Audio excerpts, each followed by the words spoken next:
大家好，欢迎来到拿破仑频道。这集想跟大家聊一聊音乐与我的信仰的一些冲突。那我从小就喜欢听音乐，不管你是白人的音乐，还是黑人的音乐，还是黄皮肤人的音乐，这些我通通都喜欢。前几天早上，我刚跟写词鬼才阿力哥聊起音乐跟信仰的关系。那如果你也跟我一样是在教会长大，也跟我一样从小就听流行音乐长大，不知道你会不会跟我一样，在现代的音乐跟信仰上的冲突？我的冲突就是一些音乐的曲风不同，不能在教会用，比如说重金属音乐、摇滚音乐，这些给比较传统的教会听起来就是魔鬼音乐。那还没有开始进入正题之前呢，请你帮我支持我一下，帮我订个赞，不了，帮我订个阅，按个赞，谢谢大家。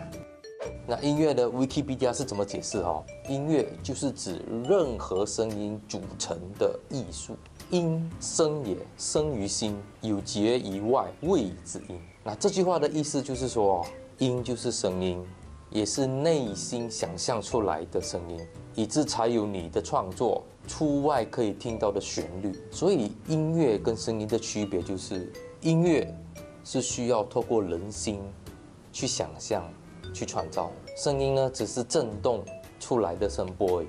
那讲到音乐啊，其实音乐好几个点哈。第一个点就是音乐的过程，音乐可分为创作、演奏、聆听三个过程。比如说在西非的敲击乐里每一个人都是参与者，他们的人不会区分说谁是作者啊，谁是演奏者，谁是聆听者的身份，他们不会。不过一般上，演奏音乐是所有文化的最普遍存在的现象啊。接下来我们来聊一聊音乐的主要元素。音乐的主要元素就是有音的高低，然后节奏、音色。音乐高低大家都知道，反正就是唱高然后唱低。那节奏就是以音的长短可以导致它的节奏出来。音色又怎么讲呢？音色其实就是我们所谓的 tone。比如说一首歌啊，它给不同的人唱，它会呈现出不一样的音色出来。就好像有一个人他唱歌，他的声音是很沙的，然后有些人的声音偏高，这是他的个人音色。所以就好比说我现在颜色、灯光有些比较暗，有些比较亮就是它的 tone 就是这样的意思哈。那接下来我们来讲音乐的要素，它在不同的组合会让你听起来，你会发现到说什么年代的或者是什么地区啊，你一听就会知道，因为它有不同的元素组合起来。那比如说摇滚，你一听就知道呐喊；重金属音乐的话，你一听就知道很凶，紧。接下来就是音乐的功能，就是表达人的所思所想，它有一定的内涵，其中包括就是说创作者的生活体验，然后他的思想情怀。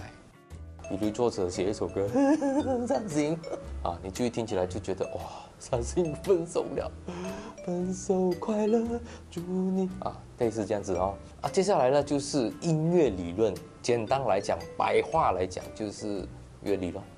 音乐理论吗？乐理咯。所以乐理是怎么形成呢？就是以前的人还没有乐理之前，他们就是靠灵感来创作的之后的人呢，就想说总结一个理论出来，配合这些理论呢的指导下来进行创作，那他整首歌就可以写着一个谱出来。那接下来是音乐的形式，音乐形式有分两种，一个是人声，一个是乐器，一个人或者是好多个人一起唱，他们称为 a cappella。那乐器呢，反正就是只有乐器而已，所以乐器相对这个声乐来讲的话呢，是完全用乐器来演奏，而不用人声。或者人声处于附属地位的音乐，这样子它就可以衬托出它的乐器。其实这几样就是要让大家了解一下，音乐有分这几种的重点。有一些人的见解就是圣经中记载这个音乐是上帝创造宇宙万物之前就预备好的奇妙而美丽的创造。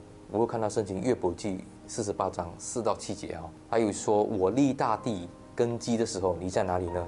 一直讲到后面的时候，他有说一句话，那时星辰一同歌唱，神的众子都欢呼。